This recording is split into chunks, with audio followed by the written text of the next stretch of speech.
Cancer Healer Center, a new beginning.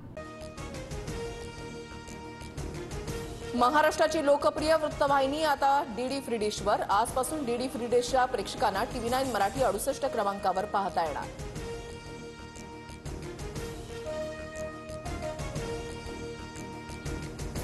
खोक्या प्रकरणामध्ये villain ठरून माझ्या खुनाचा कट होता. खोक्यानं धसाना हरणाचं मांस कसं पुरवलं याबाबत सांगून बिश्नोई समाजामध्ये मला विलन करायचं होतं. पोर्टलच्या मुलाखतीमध्ये सुरेश धस यांचा गौप्यस्फोट.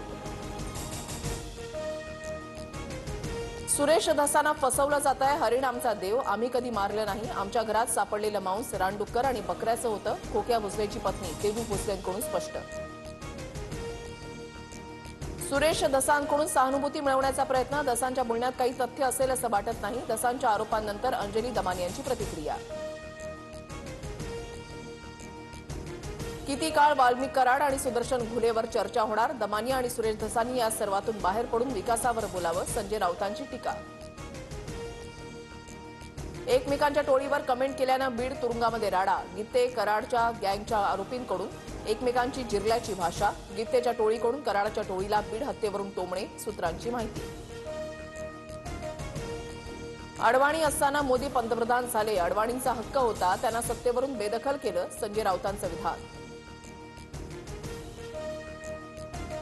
वाल्मिक कराडच्या सांगण्यावरून मारहाण झाली. सीसीटीव्ही फुटेज चेक करा. महादेव गित्तेचा दावा. तर कराड गुलेची जेलमध्ये जेलरसोबत मीटिंग. महादेव गित्तेची पत्नी मीरा गित्तेचा आरोप.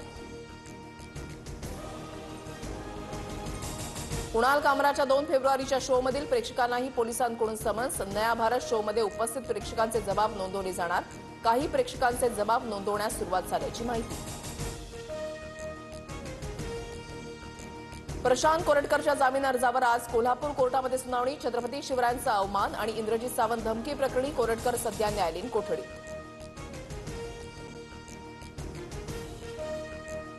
आरोपी फहीम खान आणि हमीद इंजिनियरच्या जामीन अर्जावर आज सुनावणी. नागपूर हिंसाचार प्रकरणी फहीमला 11 एप्रिलपर्यंत न्यायालयीन कोठडी. कळंबमधील मनीषा बिडवे हत्या प्रकरणी दोन्ही आरोपींना अटक. उस्मान सय्यद नंतर रामेश्वर उर्फ राण्या भोसलेलाही अटकेत. रात्री उशिरा कळंब पोलीस ठाण्यामध्ये गुन्हा दाखल. राज ठाकरेंच्या आदेशानंतर मनसे कार्यकर्ते आक्रमक. मराठी गयात तेल लगाने म्हणणाऱ्या पवईतील L&Tच्या सुरक्षा रक्षकाला मनसे कार्यकर्त्यांचा चोप. ठाण्यातील मनसे कार्यकर्ते बँकेमध्ये पोहोचले. बँकेतील सर्व व्यवहार मराठीमध्ये असणं अनिवार्य. मनसेची मागणी. मराठीतून व्यवहार न झाल्यास मनसेची स्टाईल दाखवण्याचा इशारा. सरकारकडून 2 भाजप नेत्यांच्या साखर कारखान्यांना 436 कोटींच्या कर्जाला मंजुरी. राधाकृष्ण विखेंशी संबंधित असलेल्या कारखान्याला कर्ज मंजूर.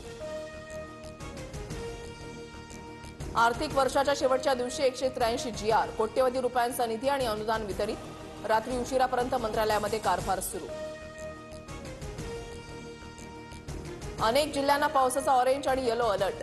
जळगाव नाशिकला ऑरेंज अलर्ट तर ठाणे रायगड आणि रत्नागिरीला yellow alert. Cancer Healer Center, a new beginning.